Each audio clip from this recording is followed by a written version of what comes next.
हमने अक्सर कुछ ऐसी कहानियां सुनी हैं जिसमें कुछ ऐसी जगहों का जिक्र हुआ है जहां पर उन लोगों का वास होता है जो या तो विचलित हो चुके हैं या फिर मृत्यु के बाद भी जीवन को खोज रहे हैं। और ऐसी एक जगह के बारे में हम देखेंगे जो जापान के तोचिको नाम के गांव में स्थित है। दरअसल ये सदियों पुरानी एक वीरान मंदिर है जहां लोगों की आवाजाही तो बंद थी, लेकिन फिर भी वहां खोज रहे कुछ पुलिसकर्मियों को एक कैमरा और बुझा हुआ बॉनफायर मिलता है जो इस बात का संदेश दे रहा है कि यहाँ कोई तो था।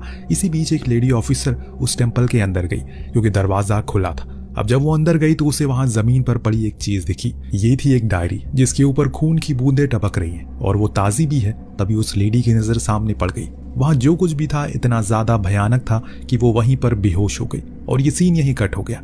वहां से हम सीधा पहुंचते हैं प्रोफेसर रियो के पास जो अपना ट्रांसलेटर के साथ एक पेशेंट से सवाल जवाब कर रहे हैं। दरअसल इस मरीज के साथ कुछ ऐसा घटित हुआ है जिससे वो बहुत ही ज्यादा डिस्टर्ब हो चुका है। लेकिन वो हादसा क्या था इस चीज को जानने के लिए प्रोफेसर आज उससे मिलने के लिए आए। लेकिन जैसे ही क्रिस्टोफर उनका ये सवाल सुनता है काफी एग्रेसिव हो जाता है, तो वो सभी उसे शांत करते हैं और फिर से उसे एक क्लिप दिखाते हैं जिसमें केट नाम की एक लड़की खुद को ही शूट कर रही थी अपने कैमरा से, जिसने वो बताती है कि उसे न्यू कैमरा कुछ दिन पहले ही खरीदा है ताकि अपने नए प्रोजेक्ट पर अच्छी क्वालिटी में चीजों को कैद कर सके। वो अपने इस प्रोजेक्ट के बारे में भी थोड़ी सी जानकारी देती है, जैसे वो जापान जा रही है जहां पर वो वहां के बुद्धिस्ट मंदिरों को एक्सप्लोर करेगी जिससे उसे प्रोजेक्ट पर काम करने में मदद मिलेगी, जिसका नाम है चेंजेस इन रिलीजियन।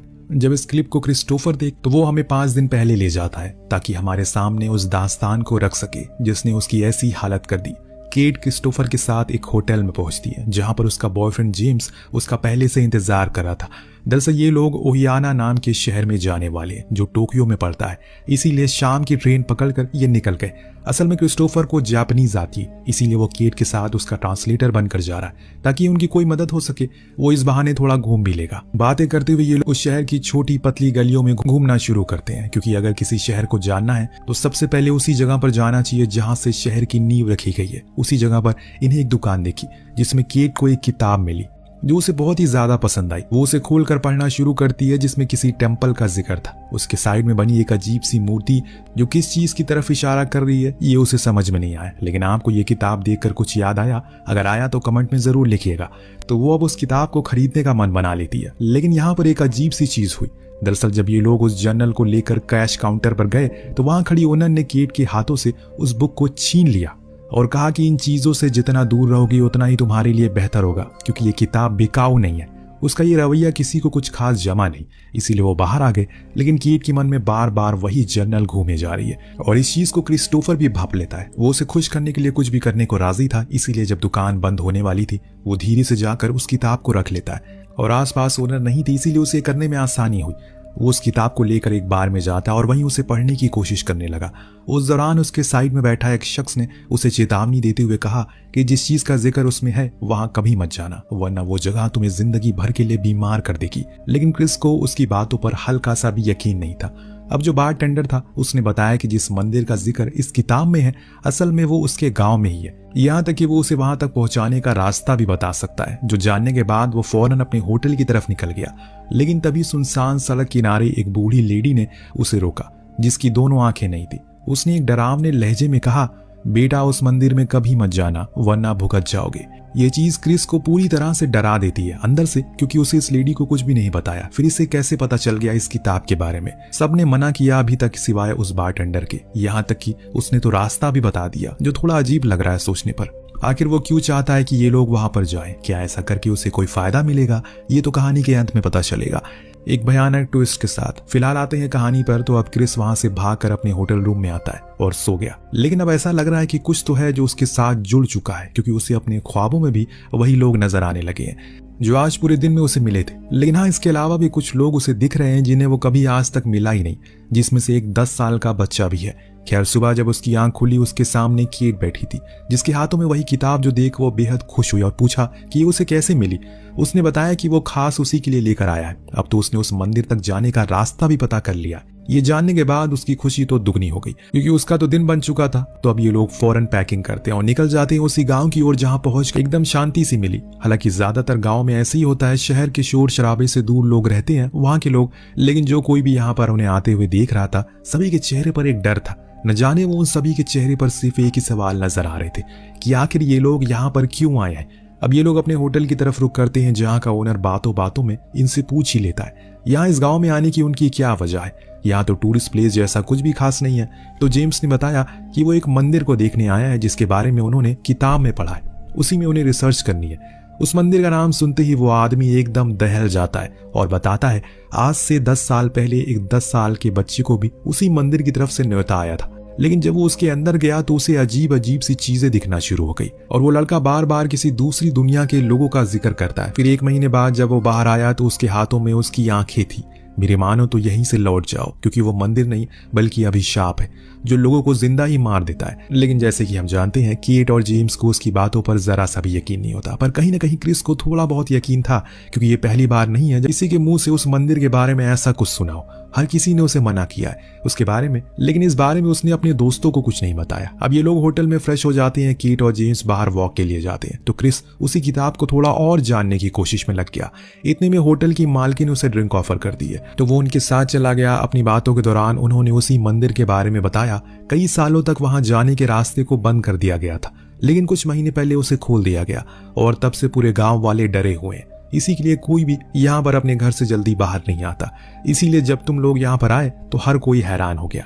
खैर वो वहां से चली गई, पर उसके जाने के बाद क्रिस ने देखा वहां वही बच्चा आ गया जो उसे उस दिन किताबों की दुकान पर मिला था, यानी कि उस शॉप ओनर का बेटा। पूछने पर पता चला कि यही उसका घर है। इतने में मालकिन आया, उसे साथ लेकर चली गई, लेकिन वो दुकान तो यहाँ से बहुत दूर है। ऐसे में ये बच्चा क्या हर दिन वहां से यहाँ पर आता है? सोचने वाली बात है ये। तो अब क्रिस अपने होटल वापस आ गया और वहां उसे एक अंधा आदमी मिला जो कोई और नहीं बल्कि हितोशी था। वही हितोशी जो उस मंदिर में गया था जब वो 10 साल का था, लेकिन वापस अंधा होकर आया। क्रिस ने उसे कई सवाल किए, जिसके जवाब में उन्होंने बताया उस दिन वो अकेले नहीं थे जो उस मंदिर में गए थे, बल्कि उनके साथ उनके दोस्त और कुछ और बच्चे थे, लेकिन सब गायब हो गए न जाने कहां पर। सिर्फ वो बचा और वापस आया तो अंधा होकर। और जब बाद में अपने अपने बच्चों को ढूंढने के लिए उनके माँ बाप ऊपर गए तो वहां उन्हें ऐसा कुछ नहीं मिला। हाँ, उसी मंदिर के पास उन्हें एक साधु बैठा मिला, जिससे उन्होंने पूछा क्या उसके बच्चों को उन्होंने देखा है, क्योंकि कुछ ही देर पहले वो यहाँ पर खेल रहे थे। पर वो इनकार करता है, परंतु गांव वालों को ऐसा लगता है कि उसने ही सब कुछ किया है। जरूर वो उसे कुछ छुपा रहा है, इसीलिए उन्होंने कुछ ऐसा कर दिया जो कि नहीं करना चाहिए था। सभी ने मिलकर उस साधु को मार डाला और वापस आ गए। हर साल सभी लोग पूजा करते हैं ताकि उनके गुम हुए बच्चे वापस आ जाए। उनके हाथ में सिर्फ खोखलापन लगता है। इससे ज्यादा हितोशी और कुछ नहीं बताता और वहां से चला जाता है। क्रिस को उसकी बातें अब कहीं न कहीं सच लगने लगी है, लेकिन फिर भी वो खुद को समझाता है ये सब फरेब है, ऐसा कुछ नहीं होता। रात में उसे नींद नहीं आ रही है तो वो अपने कैमरा के नाइट विजन को चेक करता है, जिस दौरान उसे रूम में बाहर एक साया दिखा, जो देखने पर वो फौरन बाहर आया, पर वहां कुछ भी नहीं था। सच में कुछ नहीं था। सुबह हुई तो ये लोग मंदिर की तरफ चल पड़े, क्योंकि अब इन्होंने भरपूर आराम कर लिया है और अब एक्सप्लोर करने का समय आ चुका है। केट और क्रिस पीछे पीछे चलते हैं, क्योंकि उन्हें ऐसा लगता है कि क्रिस को रास्ता पता है, लेकिन क्रिस तो खुद सीटा के भरोसे यहाँ आया था, वही दुकान वाला बच्चा जो उसे उस मंदिर के रास्ते में पड़ने वाली हर चीज के बारे में बता रहा था। जैसे कि जब बीच रास्ते में इस गांव में एंट्रेंस पड़ा तो उसे वहां पर बदनाम करने को कहा उस मूर्ति को, क्योंकि यहाँ के लोगों का मानना है कि ये उनकी सुरक्षा करती है। कुछ दूर और आ गए तो जेम्स अलग हो गया, क्योंकि उसे अकेला थोड़ा और एक्सप्लोर करना था। जब वो वापस आया तो उसने इन्हें बताया यहाँ पर एक माइन भी है जो शायद काफी पुरानी है, उन्हें उसके अंदर जाना चाहिए। पर केट इनकार करती है, क्योंकि भला एक पुरानी बंद पड़ी माइन में उन्हें क्या ही देखने को मिलेगा। और इस चीज से जेम्स थोड़ा नाराज भी होता है। कुछ ही समय बाद इन्हें वो मूर्ति मिल जाती है जिसका जिक्र उस किताब में था, यानी कि ये अब उस मंदिर के द्वार पर आ गए हैं। केट ने कहा कि किताब में बार बार इसी मूर्ति का जिक्र हुआ है, जरूर इसका कोई बड़ा महत्व है, और इसीलिए इस मूर्ति को लिविंग स्टैचू के नाम से बताया गया, यानी कि एक जिंदा मूर्ति। ये लोग उस टेंपल के पास पहुंच गए जिसका दरवाजा खुला था, तो केट और जेम्स भी अंदर जाते हैं। सियाटा और क्रिस बाहर ही रहते हैं। अब ऐसा क्यों हुआ ये तो हमें भी नहीं पता, शायद अब कुछ थ्रिल आने वाला है। धीरे धीरे करके अंधेरा होने लगा, इसीलिए अब सियाटा कहता है वो नीचे जा रहा है और वो लोग भी अंधेरा होने से पहले नीचे आ जाए, वरना कुछ शायद बुरा हो सकता है। जब वो इस चीज को बता रहा था तो उसी दौरान हम क्रिस के पीछे एक विशाल साय को देखते हैं जो अगले पल गायब हो जाता है। सियाटा के जानने के बाद वो दोनों मंदिर से बाहर आते हैं और अब बारी आती है क्रिस की, जो जाकर रिकॉर्ड करना शुरू करता है चीजों को। लेकिन बाहर अब चीजें कुछ ठीक सी नहीं लग रही है, क्योंकि जेम्स का मानना था अब उन्हें यहाँ से चलना चाहिए, क्योंकि इतना सब कुछ खास नहीं है यहाँ पर जैसे कि उस किताब में मेंशन किया गया था। पर केट को ऐसा लगता है कि जेम्स को उसके काम में दिलचस्पी नहीं है, इसीलिए वो ऐसा कह रहा है। और इसी अनबन के चलते जेम्स थोड़ा केट से दूर हो जाता है और अकेले रिकॉर्ड करना शुरू कर देती है। लेकिन तभी उसे एहसास होता है कि शायद उसके सामने से कोई गुजरा है। उसने फौरन जेम्स को आवाज लगाई और कहा कि अब उन्हें यहाँ से जाना चाहिए। इस बीच मंदिर में हम क्रिस को देखते हैं जो खोजते खोजते ऊपर वाले फ्लोर तक चला गया है। जहाँ उसे फ्लोर पर एक दरार मिली जिसके अंदर कुछ हलचल महसूस हो रही है, जैसे मानो कोई उसके अंदर हो।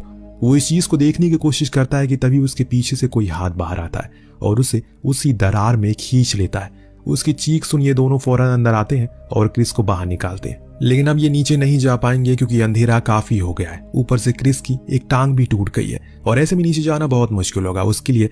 इसीलिए इन लोगों ने फैसला किया कि आज की रात ही यहीं गुजारेंगे और सुबह का सूरज निकलते ही नीचे चले जाएंगे। अब रात को थोड़ा सुकून भरा माहौल बनाने के लिए इन्होंने आग भी जलाई। न जाने कितने लोगों ने कह दिया होगा कि अब तक उस मंदिर में मत जाना। पूरे गांव रात में वहां जाने से डरता है और ये उसी मंदिर के बाहर अपनी रात गुजार रहे हैं। क्या ये सही फैसला है? आपको नहीं लगता कि हमें कभी कभी कुछ चीजों और जगहों से दूर रहना चाहिए? क्योंकि आपने तो तभी जिंदगी देखना शुरू की पर आपके पूर्वजों ने उस चीजों को देखा है जो चीज आपके लिए अभिशाप बन सकती है। कुछ घंटे के अंतराल के बाद लकड़ियां खत्म होने लगी है। जेम्स और लकड़ियों को लेने के लिए चला गया जिससे ये दोनों अकेले पड़ गए। इस बीच इनकी बातों से हमें ये साफ पता चलता है असल में पहले ये दोनों एक रिश्ते में थे और केट प्रेग्नेंट भी हुई थी। लेकिन इससे भी शॉकिंग बात यह है वो बच्चा जेम्स का नहीं बल्कि क्रिस का है। ये जानने के बाद तो क्रिस शॉक हो गया क्योंकि उसने ऐसा कुछ कभी सोचा भी नहीं था। लेकिन केट क्लियर थी एकदम। उसने फैसला किया कि जैसे ही जेम्स वापस आएगा वो उसे सब कुछ बता देगी। इतनी वो वापस भी आ गया और उसने ये सुन लिया केट उसे कुछ बताने वाली है तो उसने वही पूछा। लेकिन यहाँ चीजें अब थोड़ी तनावपूर्ण होने लगी है क्योंकि केट डर चुकी है आखिर वो उसे कैसे बताएगी इस बारे में। पर जेम्स समझ गया था कि जरूर कोई बड़ी बात है, इसीलिए वो उसे लेकर टेम्पल में गया। बाहर बैठा क्रिस उन दोनों को देखकर समझ जाता है अब चीजें बिगड़ चुकी है। कुछ ही देर में वो बाहर आया तो जेम्स ने कहा कि वो नीचे जा रहा है पर फिक्र ना करे, सुबह होते ही वो किसी को ऊपर भेज देगा मदद के तौर पर केट उसे नीचे जाने से रोकती है क्योंकि ऐसा करके वो मुसीबत में पड़ सकता है। पर वो नहीं माना और चला गया। उसके जाने के बाद केट और थोड़ी लकड़ियां लेने के लिए जाती है पर वहां उसका टॉर्च बंद हो गया। इसी दौरान हमें उसके सामने ढेरों बच्चों के साए को देखते हैं जो उसे ही देख रहे थे जैसे केट के पास उनके सवाल का जवाब हो। पर केट इस चीज को देख नहीं पाती और वापस आकर क्रिस को अंदर चलने को कहती है जहां दोनों सो जाते हैं। वेल ये दोनों तो सो गए लेकिन जेम के साथ एक खेल हो गया। जब भी वो नीचे जाता है थोड़ा सा चलते वापस उसी लिविंग स्टैचू के पास आ जाता है और ये चीज उसे इतनी ज्यादा परेशान कर देती है कि एक बारी तो वो वहीं से कूद कर खुद की जान देने का भी सोचता है। लेकिन आखिरी बारी वो कोशिश करता है। लेकिन इस बारी तो दोस्तों वहां का स्टैचू ही नहीं थी बल्कि उसी तरह हूबहू एक शैतान था जो जेम्स के ऊपर हमला कर देता है। सो रहे दोनों को भी उसकी आवाज सुनाई देती है। केट समझ जाती है कि जरूर जेम्स मुसीबत में है। वो फौरन बाहर आई और उसकी मदद के लिए पीछे पीछे क्रिस भी बाहर आया। लेकिन उसने देखा कि उसी की तरफ बढ़ रहा है वो जो कि उसका हमशक्ल है पर उसके 2 नहीं बल्कि 4 हाथ पैर है। बुरी तरह से वो कांप रहा है और जाकर वापस टेंपल में खुद को लॉक कर लिया। लेकिन केट अब पीछे नहीं हटती, वो तो आते ही जाए जा रही है जहां उसे जेम्स की टॉर्च भी मिली जिसकी मदद से वो उसी माइन के पास पहुंच गई जिसके अंदर जाने का जिक्र जेम्स ने पहले शुरुआत में किया था। उसे लगता है कि शायद वो उसी के अंदर गया होगा ताकि रात काट सके, इसीलिए वो भी अंदर चली गई। जहां उसे एक सीढ़ी दिखी तो वो उसी ओर नीचे पहुंची जहां पहुंचकर उसे कुछ ऐसा दिखा जो उससे सोच से परे था। वहां असल में जेम्स था जो कि एक कुर्सी पर बैठा था।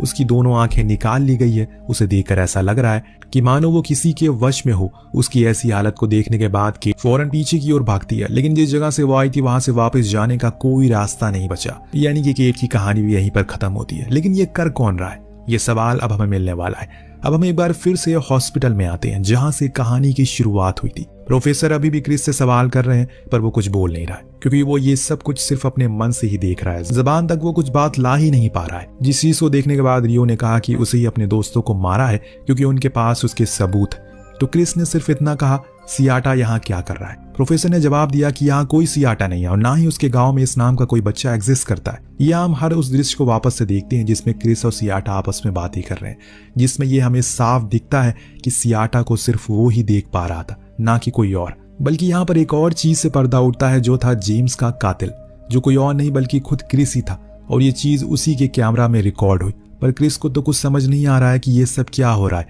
वो बार बार बस यही कहता है उसे कुछ याद नहीं है। जिसे तंग आकर प्रोफेसर अपने डिपार्टमेंट में कॉल करके कहते हैं कि वो सच अपने मुंह से नहीं बोल रहा है। ठीक उसी समय हम हॉस्पिटल के बाहर सियाटा को बैठा देखते हैं जिसकी आंखें नहीं थी और उसी समय अंदर रूम में क्रिस ट्रांसलेटर पर जानलेवा हमला करता है। मतलब साफ है क्रिस पॉजेस हो चुका और ऐसे करने वाला कोई और नहीं बल्कि सियाटा ही था क्योंकि वो 15 साल पहले मर चुका है और अपने दोस्तों के साथ, जिसकी तस्वीर हम होटल में भी देखते हैं। या ऐसा भी हो सकता है सब कुछ किया धरा उस साधु का हो जिसकी आत्मा आज भी उस मंदिर इर्द गिर्द घूमती है, जो हर वो इंसान को मार देती है जो वहां पर प्रवेश करता है।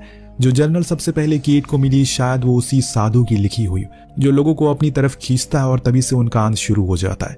3 सवाल है लेकिन जवाब एक ही है, जो क्या है ये आपको पता लगाना है। हमें लगता है कि सब कुछ मॉन्क यानी कि उस साधु का किया हुआ है और वो अपनी मौत का बदला गांव वालों से ले रहा है। आपको क्या लगता है हमें कमेंट करके जरूर बताएगा। मिलते हैं अगली वीडियो में। Thank you so much watching.